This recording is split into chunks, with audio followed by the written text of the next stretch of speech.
my next question, Pastor Steve, says, what is the actual meaning of 1 Corinthians 10:23? I just need clarification on what having, quotes, having the right to do anything actually means, because clearly there are certain things that are common sense to be wrong, and also other things that aren't sin in Scripture, but also are edifying. Right. Let's look at the context here.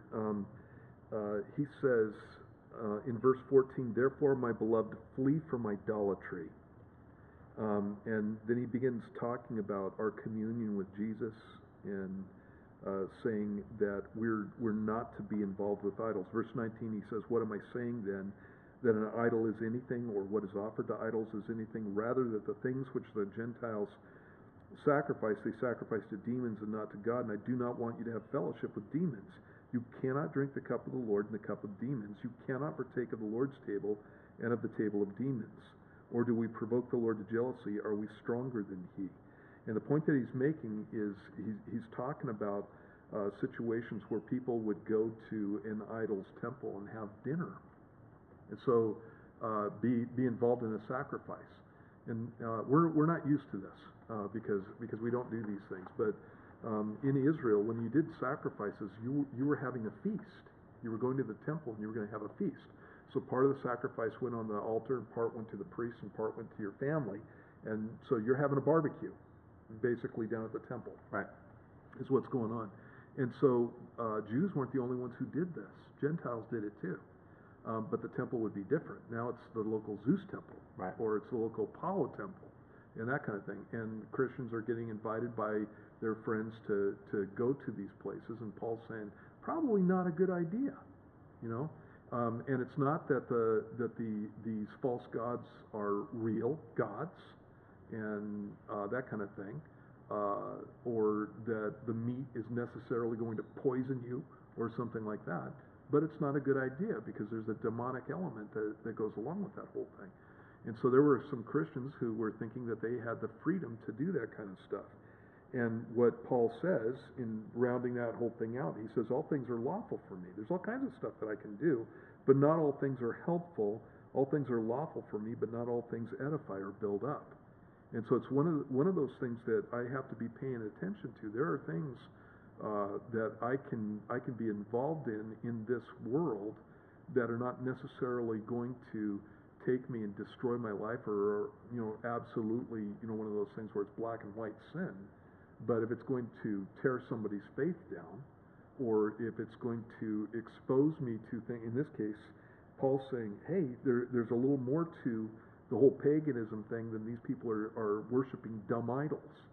And there's a whole demonic element to this, and you need to be careful of those things and turn away from that. And so there can be that kind of thing, but we need to be making sure that our the things that we're doing as Christians are not things that are taking us away from the Lord or wrecking our witness or tearing other people down. There's another passage in 1 Corinthians where he uses he talks about the same thing. The other passage says, all things are lawful for me, but not all things are helpful. All things are lawful for me, but I won't be brought under the power of any. And that's 1 Corinthians 6:12, I believe it is. Let's see. Yeah, all things are lawful for me, but all things are not helpful, and I won't be brought under the power of any. And so when I look at things that I'm doing that are not specifically spoken about in Scripture, I look at those things and I go, am I being brought under the power of this thing? Is this something that I cannot get away from once I get involved in it? Is this something that is spurring me on in my relationship with Christ, or is it something that's dragging me back? Is it a wing or a weight? Mm-hmm. And I want something that spurs me on. And is this something that's going to build me up and build up the people who are around me?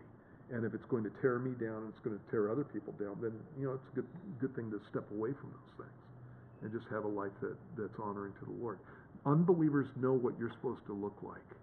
And Christians make up all kinds of excuses to do all kinds of flaky things and talk about the fact that they've got liberty. And what they do is they come into the power of junk. Drinking is a great example of this. They come under its power and they can't stop. I know a number of people who started out having a half a cup of wine to get to sleep at night, and now they're doing hard liquor, and it's like you're under the power of the thing, and it's also something that stumbles people. Unbelievers look at you and go, "Oh, you're a drunk just like just like I am. You're a drunk just like my dad was, and he beat me every night."